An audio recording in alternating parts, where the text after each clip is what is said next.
বিসমিল্লাহির রহমানির রহিম। আসসালামু আলাইকুম। কাইসার বলছি, পল্লবী, মিরপুর থেকে। আমাদের স্টুডেন্ট মানে বাংলাদেশে আমি যেটা গবেষণা করে দেখি সেটা হচ্ছে আইএলসের মানে ধরেন ৫, ৫.৫, ৬ এই সংখ্যায় ৮০%-এর উপর। তো যেহেতু এই বিশাল সংখ্যা, এই সংখ্যাটা যারা আপনার আইএলস করে তারা বেশিরভাগই মানে ইংরেজি কাঁচা মানে করে সাংঘাতিক কাঁচা। কিন্তু এই স্কোর করতে গেলেও কিন্তু আপনি কিন্তু আপনার আইএলস এর রাইটিং তো প্যারাফ্রেজ লাগেই, রিডিং এ লাগতেছে, আপনার স্পিকিং এ হয়তো একটু কম লাগতেছে, কিন্তু আপনার আবার লিসেনিং ও আপনার প্যারাফ্রেজ করা থাকে। তো প্যারাফ্রেজ না বুঝলে কিন্তু আপনারা কিন্তু এই আইএলস করা খুব কঠিন।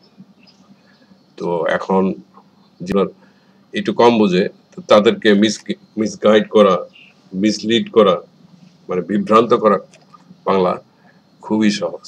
তো ওইটাই হচ্ছে ইউটিউবে বাংলাদেশে। এটা খুবই দুঃখজনক।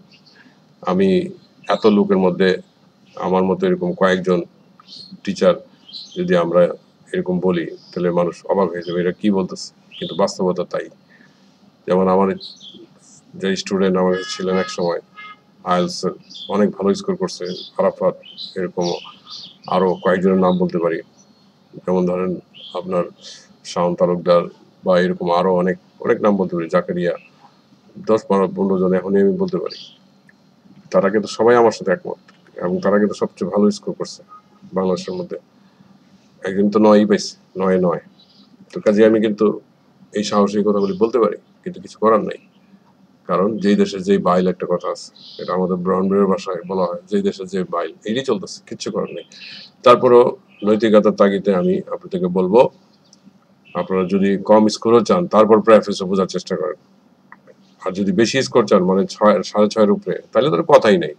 প্যারাফ্রেজ বুঝবেন না আপনি, ওইগুলি মানে স্বপ্ন। তো যারা ৬.৫-এর উপরে পাবে মানে ৭, তারা কিন্তু বাংলাদেশের সংখ্যা কিন্তু খুবই কম। তারা ধরেন ২০% চায়। তা আইএলস ওরা তো স্ট্যাটিস্টিক্স রিপোর্ট দেয়, তো সেখানে দেখা যাচ্ছে ওরা মাত্র আপনার ১২% পায় বাংলাদেশ থেকে। যারা মানে ১০০ জন যদি পরীক্ষা দেয় তাহলে টোটাল আপনার পায় ১২%, মাত্র ৭। তাহলে বুঝতে পারছেন অবস্থাটা। আর রাইটিং এ ৭ পায় হলো মাত্র ৮%। এটা কিন্তু আমার কথা না, কেমব্রিজের স্ট্যাটিস্টিক্স রিপোর্ট। কাজেই মজাটা বুঝতে পারছেন? তো এরা নিজেরাই কতটুকু জানে সন্দেহ আছে, আমি বলবো না। তারা হয়তো ইচ্ছা করে চালাকি করে, জানি না। ওই ৮০% ধরাই তো ভালো। কারণ এই অগণিত সংখ্যা ওদেরকে যদি একটু যদি পড়ানো যায়, বিভিন্ন কায়দা কানুন করে বিজ্ঞাপন দেওয়া এটা সেটা, তাহলে তার কোনো কথাই নেই, সব জলে আটকে গেল। পড়াইলাম কি পরের কথা, পরের, তো সেটাই চলতেছে। ওকে, আমাদের কাছে কিন্তু যারা আসে তারা কিন্তু ওই যে 20% যারা তারা, বা 25% টোটাল আইএলস যারা তারা, আর যারা মানে ওই অগণিত সংখ্যা তারা কিন্তু ভোটারের মতো, তারা যে একটু কম বুঝে তারা কিন্তু আমাদের কাছে সাধারণত আসতে চায় না। কিন্তু তারা যদি আপনারা বুদ্ধিমান লোক হন তাহলে আমার কথাগুলি বুঝবেন আমি কি বলতে চাচ্ছি। শুনেন, আইএলস প্যারাসিট কি করে করবেন? এআই ফলো করবেন? কখনো না। এআই যদি আপনি ফলো করেন, এইটা কিন্তু আমরা অভ্যাস হয়ে যাবে। এই অভ্যাস কিন্তু আপনি কিন্তু ত্যাগ করতে পারবেন না। তখন কিন্তু আপনি নিজে নিজে কিন্তু লিখতে পারবেন না। তো এখন আপনার ইচ্ছা, আপনি কি করবেন। প্যারাফ্রেজ করার সময় যদি কি করতে হবে, সিকোয়েন্স অফ টেন্স মনে রাখবেন। সিকোয়েন্স অফ টেন্স যদি আপনি মনে না রাখতে পারেন তাহলে কিন্তু আপনার আপনার ভুল হবে। সেগুলি যেগুলো বুঝেন না, দেখুন ইউটিউব ভিডিও বলে না, যেমন ওরা ইউটিউবে বলে না, দেখেন না, এআই দিয়ে প্যারাফ্রেজ করে, এর অর্থ ধোকায় পড়ে যাচ্ছেন। কারণ বাস্তব পরীক্ষায় মাথা ঢুকবে না, কি করে করবেন, সাবধান।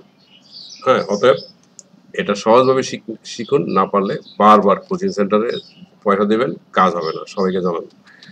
কারণ কি ধরুন ৫ বার ৭ বার করে পরীক্ষা দিলেন, তাহলে তো পরে তো একবার কিছু অভিজ্ঞতা হয়ে গেছে না, অভিজ্ঞতা মানে তো ওই ৬, ৬.৫ পাইবেন বেশি দিলে, বা অথবা ৫ পাইবেন। এই তো, এইটাই হচ্ছে, বারে বারে বারে বারে যায়।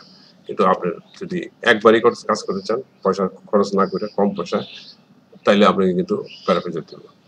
আমি এখন পড়াই কিন্তু আইএলটিএস এর ৭ এবং ৮ এর জন্য, দেখছেন? হ্যাঁ, মানে আইএলটিএস যারা দেয় তাদের মাত্র এই স্কোর চায়। আপনারা খুবই কম আমার কাছে আসেন, কাজে আসল কথা বলে দিতে পারি। যেহেতু আপনারা আমার স্টুডেন্ট কম, সেই জন্য কিন্তু মূল কথা আমি বলতে পারতেছি। নাহলে কিন্তু আমিও হয়তো চুপচাপ থাকতাম। সত্য কিন্তু আমি বাংলাদেশের সন্তান। সাচ্চা মুসলিম হইলে তো বলে দেওয়া উচিত।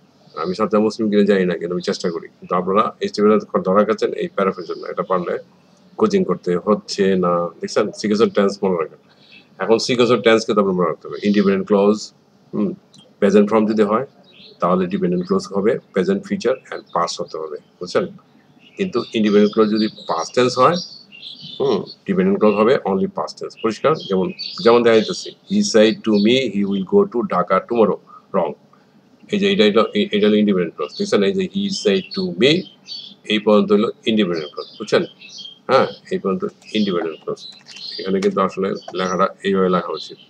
এখানে কিন্তু ইনভার্টেড কমা আছে, বুঝছেন? এই যে তাহলে এই যে এই হি সেড টু মি এই পর্যন্ত হলো কি আপনার হচ্ছে ইন্ডিপেন্ডেন্ট ক্লজ। আর এই যে দ্যাট এর দিয়া, এটা হলো দ্যাট দিয়া, আর এটা ডিপেন্ডেন্ট ক্লজ। তাহলে এটা কিন্তু যখন আপনি ইয়ে করবেন, মানে ডাইরেক্ট, এটা ইনডাইরেক্ট আছে, ডাইরেক্ট আছে, ইনডাইরেক্ট করবেন। He said to me he would, এটা কিন্তু দ্যাট আছে মধ্যে, বুঝছেন? এগুলো এগুলো কিন্তু লেখা হয় না, বুঝছেন?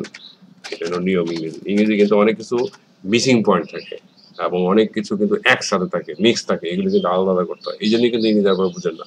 অনেক কিছু ইঙ্গিতপূর্ণ থাকে, এই জন্যই কিন্তু আপনারা ইংরেজি বুঝেন না। মানে ম্যাথের মতো কিন্তু আপনি এগুলো খেয়াল করেন না। ম্যাথও কিন্তু সেম। যেমন আপনার এখানে যদি আমি লিখি, ধরেন এইভাবে লিখি আমি 5/10, আমি যে লিখি, হ্যাঁ, এরপর যদি আমি লিখি, ধরেন আপনি ধরেন মাল্টি, মানে ধরেন আমি ইন্টু দিলাম, ইন্টু দিলাম, হ্যাঁ, এখানে আমি ইন্টু এই মুহূর্তে খুঁজে পাইতেছি না, এই জন্য ইন্টু যদি দিয়া আমি যদি বলি, ধরেন আপনি ইন্টু না দিয়ে এখন ধরেন এটা দিতে, তাহলে তো ইন্টু হলো, তাই না? আমি যদি এখন দিই 4, এর মানে কি, মানে কি, এটা মানে কি, মানে কি, আপনি যদি এটাকে সরল অঙ্ক করেন তাহলে কি হবে, ইজিক্যাল টু কি হবে, ওই 4 এর নিচে একটা কিন্তু 4, এই দেখেন 4, সরি এটা হলো বাংলা লিখতে চাই, এই দেখেন 4 এর নিচে একটা 1 আছে না, আছে কি? ঠিক, এটা কিন্তু আপনাকে দেখাইতেছে না, মানে এটা মিক্সড ইয়ে হয়ে রয়েছে, আপনি কিন্তু ইমপ্লয়েড হয়ে রয়েছে, অথবা আপনার হিডেন হয়ে রয়েছে। তাহলে এরকম কিন্তু ইংরেজিতে প্রচুর হিডেন পয়েন্ট থাকে, মিসিং পয়েন্ট থাকে, মিক্স থাকে, ইমপ্লয়েড থাকে, মানে ইঙ্গিতপূর্ণ থাকে। সেগুলো যদি আপনি না বুঝেন ইংরেজি হবে না। এটা সহজ কথা, বুঝতে পারছেন? ওকে, তাহলে আপনি কিন্তু এইভাবে বুঝে আপনাকে কিন্তু প্যারাফ্রেজ করে ফেলতে হবে। ওকে, এখন দেখেন প্যারাফ্রেজ যে করবেন, দেখেন এই যে দেখেন, এই যে দেখাচ্ছি আপনাকে, এই দেখেন conversion of simple sentences to complex করবেন। এই দেখেন দি ক্লোজ বি, দেখেন this clause may be a noun adjective or adverb clause. আপনি ইংলিশ শুনলে তো মাথা খারাপ হয়ে যায়, ওরে বারে এটা কি কয়, নাউন ক্লোজ কি, অ্যাডজেক্টিভ ক্লোজ কি, তাই না বুঝলে তো আপনি হবে কনফিউজড করছে, মানে আপনার হলো স্বীকার করছে। আর এই যে কমপ্লেক্স করেন, he confess that he was guilty, এই যে he confess that he was guilty. এখন এইটা কিন্তু আমি কিন্তু এখন আপনাদের যারা পড়াইতেছি এই মুহূর্তে, তারা কিন্তু আপনারা মানে 6.5-এর উপরে যাচ্ছেন, এই জন্য তাদেরকে আমি বলে দিচ্ছি। এখন কিন্তু আপনি কিন্তু এখানে কিন্তু, আর একটু আগে যেটা বললাম এটা অগণিত লোকদের জন্য দ্যাট থেকে যেটা আছে এটা হলো ডিপেন্ডেন্ট ক্লজ, দেখছেন? আর এই যে এইখানে যে এটা আছে, এই যে এই জায়গাটা আছে, এই লাস্টেরটা ডিপেন্ডেন্ট ক্লজটা, এটা কিন্তু নাউন ক্লজ, বুঝছেন? এইটাই কিন্তু নাউন ক্লজ।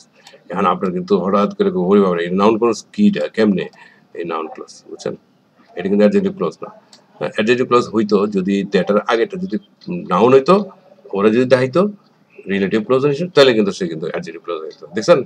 তাহলে এগুলো কিন্তু বেস আপনাকে শিখতে হবে, নাহলে আপনি কিন্তু বড় স্কোর করতে পারবেন না।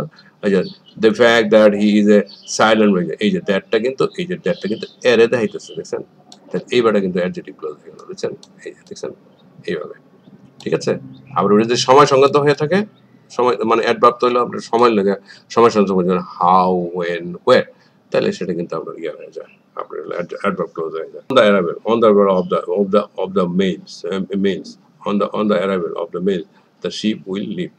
তাহলে এই দেখেন অন দ্য অ্যারাইভেল, হ্যাঁ, অন দ্য অ্যারাইভেল মানে কিভাবে, অন দ্য অ্যারাইভেল, এই তাহলে আমরা অ্যাডভার্বাল ক্লোজ দেখতে পাচ্ছি, the ship will leave, hmm, as soon as, এই যে as soon as, তাহলে এই যে যেটা লিভ as soon as, এই যে as soon as, এটা সময় সংক্রান্ত, এটা অ্যাডভার্বাল ক্লোজ। দ্য মেইল, দেখছেন এই যে অ্যাডভার্বাল ক্লোজ, এই যে অ্যাডভার্বাল ক্লোজ, দেখছেন অ্যাডভার্বাল ক্লোজ। আর ওইটা ছিল হলো অ্যাডজেক্টিভ, এটা হলো অ্যাডজেক্টিভ, অ্যাডজেক্টিভ, অ্যাডজেক্টিভ, হ্যাঁ, আর হলো অ্যাডভার্ব, অ্যাডভার্ব, ঠিক আছে? সংখ্যা নাই। এটা আপনারা যারা অনেক বেশি নাম্বার চাচ্ছেন, তাদের দিকে একটু দেখালাম। আপনি যেমন এখানে আরটা দিতে পারেন। এই যে এইটা। এই দেখেন, এখন কিন্তু এটা দেওয়াই আছে। আপনি প্রত্যেকটা ক্যামেরা আপনি ইয়ে করে নেবেন, কনভার্ট করে নেবেন। এটা কিন্তু ট্রান্সফরমেশন সেন্টেন্স। আপনারা কিন্তু ইন্টারমিডিয়েট শিখছেন। এবং আপনারা যারা আইএলটিএস করেন এরা কিন্তু ম্যাক্সিমাম কিন্তু ইন্টারমিডিয়েট পাস। আবার এখন কিন্তু আপনি ধরেন মেট্রিক পাসও না। এরকম অনেকে কিন্তু চাইতেছে যে আইএলটিএস কইরা ওই যে আদম ব্যবসা থেকে বাঁচার জন্য আইএলটিএস কইরা সে বিদেশে চলে যেতে। সেটাই কিন্তু সংখ্যা এখন বুমিং গার্মেন্টস এর মতো ওরা আইতেছে। এবং ওইটাই কিন্তু আমাদের এক শ্রেণীর টিচার নাচ শিখাই ওরা ওইগুলি ধরতেছে পলিটিক্স করে। Very good. এটা যার ব্যাপার, ব্যক্তিগত ব্যাপার। কিন্তু আপনারা যারা বেশি স্কোর করতে চাচ্ছেন তারা এইভাবে হবে না। তাদের কিন্তু আপনার এই সিস্টেমে আগাইতে হবে। হ্যাঁ? আমরা যারা ভালো স্কোর করছি আইএলটিএস এ এমনি না। আকাশ থেকে এগুলো আসবে না। এটা বাস্তব। আমরা এইভাবে শিখে আসছি সেজন্য আপনাদের বলি। আর যারা এগুলো শিখে নাই তারাই কিন্তু ওই গার্মেন্টস সিস্টেমে আপনার মানে পড়াইতেছে। তো পড়াক, এটা যার ব্যক্তিগত ব্যাপার। কারণ এটা দেশের মানুষের বেঁচে থাক, হ্যাঁ? আমাদের এখানে সেই হিসেবে মেনে নিতে হবে। কিন্তু আসল সত্য কথা আপনাদের বলে দেওয়া হইলো, এই দেখেন। এইগুলি যদি আপনারা না পারেন প্রত্যেকটা কনভার্ট করে নিতে হবে। এই বইটা কিন্তু এটা কিন্তু আপনার রেলেন মার্টিন থেকে। এগুলি আমরা ক্লাস 9-10 এ পড়ছি। এইগুলি কিন্তু কনভার্ট করে নিয়ে এই দেখেন আপনার ক্লজ চেঞ্জ হয়ে যাবে। তখনই কিন্তু ওইটা ফরমেশনটা চেঞ্জ হয়ে গেল। এর মানে হলো প্যারাফ্রেজ হয়ে গেল।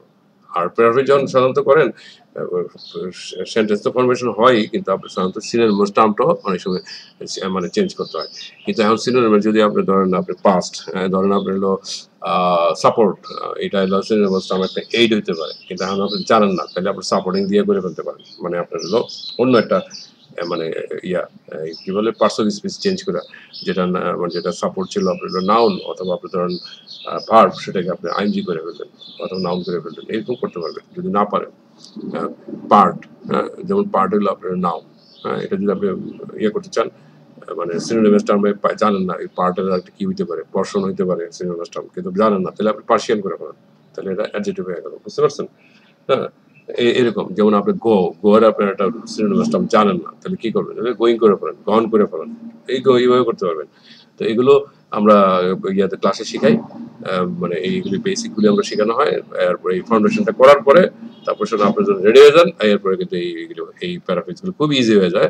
তখন সে অটোমেটিক সে ৭, ৭.৫ স্কোর করবে প্রতিটা মডিউলে। এটা তো সিম্পল কথা, তাই না? এগুলো অস্বাভাবিক কোনো ব্যাপার না। তো আশা করি বুঝতে পারছেন কি কারণে আপনার প্যারাফিজ লাগবে, এবং এগুলো যদি আপনি না জানেন আপনারা কোচিং সেন্টারের কাছে ধরা খাবেনই। এখানে আমরা যতই আপনাদেরকে পিছন থেকে চেলে থাকি না, কোনো লাভ হবে না। হ্যাঁ, তো এখন কোন রকমে কইরা ৪ বার ৫ বার কইরা যদি আপনি এখন ৫, ৫.৫ পাইছেন, আপনি হয়তো যেতে পারতেছেন। যান, এটা আপনাদের যার ব্যক্তিগত ব্যাপার, কিন্তু সত্য কথাটা আপনাকে বলে দেওয়া হইল। ধন্যবাদ।